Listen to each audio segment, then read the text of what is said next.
इन बातों की आप गांठ बांध लीजिए। लड़की की शादी की उम्र 20 से 25 साल और लड़के की शादी की उम्र 25 से 30 साल के बीच आपको अवश्य कर देनी चाहिए। और इस मैसेज को आप अपने ग्रुप में फॉरवर्ड भी करें और मेरे वीडियो को लाइक, शेयर, कमेंट और सब्सक्राइब जरूर से करें। जय हिंद। इन बातों की गांठ बांध लीजिए। बेटियों का विवाह 21 से 25वें वर्ष तक और बेटों का विवाह 25 से 29वें वर्ष तक की आयु तक हर स्थिति में हो जाना चाहिए। फ्लैट न लेकर जमीन खरीदें और उस पर अपना घर बनाओ, वरना आपकी संतानों का भविष्य पिंजरे के पंछी की तरह हो जाएगा। नई युवा पीढ़ी को कम से कम 3 संतानों को जन्म देने के लिए प्रेरित करें। गांव से नाता जोड़कर रखें और गांव की पैतृक संपत्ति और वहां के लोगों से नाता जोड़कर रखें। अपनी संतानों का अपने धर्म की शिक्षा अवश्य दें और उनके मानसिक व शारीरिक विकास पर अवश्य ध्यान दें। किसी भी आतंकवादी प्रवृत्ति के व्यक्ति से सामान लेने देने, व्यवहार करने से यथासंभव बचें। घर में बागवानी करने की आदत डालें और यदि पर्याप्त जगह है तो देशी गाय पालें। होली, दीपावली, विजयदशमी, नवरात्रि, मकर संक्रांति, जन्माष्टमी, रामनवमी आदि जितने भी त्योहार आए उन्हें ऑफिस कार्य से छुट्टी लेकर सब परिवार मनाएं। प्रातः काल 5 साढ़े 5 बजे उठ जाएं और रात्रि को 10 बजे तक सोने का नियम बनाएं। सोने से पहले आधा ग्लास पानी अवश्य पिएं, इससे हार्ट अटैक की संभावना घटती है।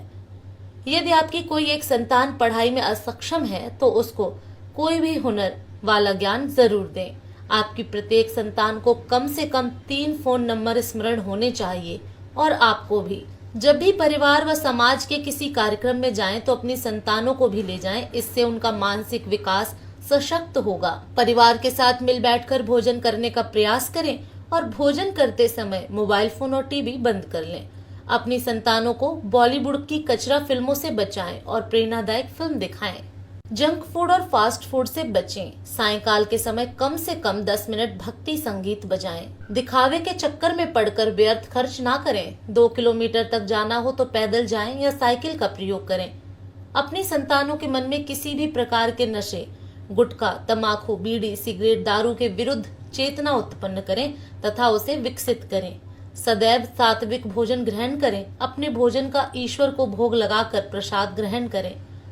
अपने आंगन में तुलसी का पौधा अवश्य लगाएं व नित्य प्रतिदिन पूजा, दीपदान अवश्य करें। अपने घर पर एक हथियार अवश्य रखें और उसे चलाने का निरंतर हवा में अकेले प्रयास करते रहें ताकि विपत्ति के समय प्रयोग कर सकें, जैसे लाठी, हॉकी, तलवार, भाला, त्रिशूल, बंदूक, पिस्तौल लाइसेंस के साथ। घर में पुत्र का जन्म हो या कन्या का, खुशी बराबर से मनाएं, दोनों जरूरी हैं।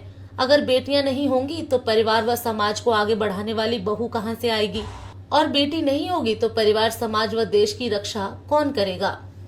इन बातों की गांठ बांध लीजिए। बेटियों का विवाह 21 से 25वें वर्ष तक और बेटों का विवाह 25 से 29वें वर्ष तक की आयु तक हर स्थिति में हो जाना चाहिए। फ्लैट न लेकर जमीन खरीदें और उस पर अपना घर बनाओ, वरना आपकी संतानों का भविष्य पिंजरे के पंछी की तरह हो जाएगा। नई युवा पीढ़ी को कम से कम 3 संतानों को जन्म देने के लिए प्रेरित करें। गांव से नाता जोड़कर रखें और गांव की पैतृक संपत्ति और वहां के लोगों से नाता जोड़कर रखें। अपनी संतानों का अपने धर्म की शिक्षा अवश्य दें और उनके मानसिक व शारीरिक विकास पर अवश्य ध्यान दें। किसी भी आतंकवादी प्रवृत्ति के व्यक्ति से सामान लेने देने, व्यवहार करने से यथासंभव बचें। घर में बागवानी करने की आदत डालें और यदि पर्याप्त जगह है तो देशी गाय पालें। होली, दीपावली, विजयदशमी, नवरात्रि, मकर संक्रांति, जन्माष्टमी, रामनवमी आदि जितने भी त्योहार आए उन्हें ऑफिस कार्य से छुट्टी लेकर सब परिवार मनाएं। प्रातः काल 5 साढ़े 5 बजे उठ जाएं और रात्रि को 10 बजे तक सोने का नियम बनाएं। सोने से पहले आधा ग्लास पानी अवश्य पिएं, इससे हार्ट अटैक की संभावना घटती है। यदि आपकी कोई एक संतान पढ़ाई में असक्षम है तो उसको कोई भी हुनर वाला ज्ञान जरूर दें। आपकी प्रत्येक संतान को कम से कम 3 फोन नंबर स्मरण होने चाहिए और आपको भी। जब भी परिवार व समाज के किसी कार्यक्रम में जाएं तो अपनी संतानों को भी ले जाएं, इससे उनका मानसिक विकास सशक्त होगा। परिवार के साथ मिल बैठकर भोजन करने का प्रयास करें और भोजन करते समय मोबाइल फोन और टीवी बंद कर लें। अपनी संतानों को बॉलीवुड की कचरा फिल्मों से बचाएं और प्रेरणादायक फिल्म दिखाएं। जंक फूड और फास्ट फूड से बचें। सायंकाल के समय कम से कम 10 मिनट भक्ति संगीत बजाएं। दिखावे के चक्कर में पड़कर व्यर्थ खर्च ना करें। 2 किलोमीटर तक जाना हो तो पैदल जाएं या साइकिल का प्रयोग करें। अपनी संतानों के मन में किसी भी प्रकार के नशे, गुटखा, तंबाकू, बीड़ी, सिगरेट, दारू के विरुद्ध चेतना उत्पन्न करें तथा उसे विकसित करें। सदैव सात्विक भोजन ग्रहण करें। अपने भोजन का ईश्वर को भोग लगाकर प्रसाद ग्रहण करें। अपने आंगन में तुलसी का पौधा अवश्य लगाएं व नित्य प्रतिदिन पूजा दीपदान अवश्य करें। अपने घर पर एक हथियार अवश्य रखें और उसे चलाने का निरंतर हवा में अकेले प्रयास करते रहें ताकि विपत्ति के समय प्रयोग कर सकें, जैसे लाठी, हॉकी, तलवार, भाला, त्रिशूल, बंदूक, पिस्तौल लाइसेंस के साथ। घर में पुत्र का जन्म हो या कन्या का, खुशी बराबर से मनाएं, दोनों जरूरी हैं। अगर बेटियां नहीं होंगी तो परिवार व समाज को आगे बढ़ाने वाली बहू कहां से आएगी, और बेटी नहीं होगी तो परिवार, समाज व देश की रक्षा कौन करेगा।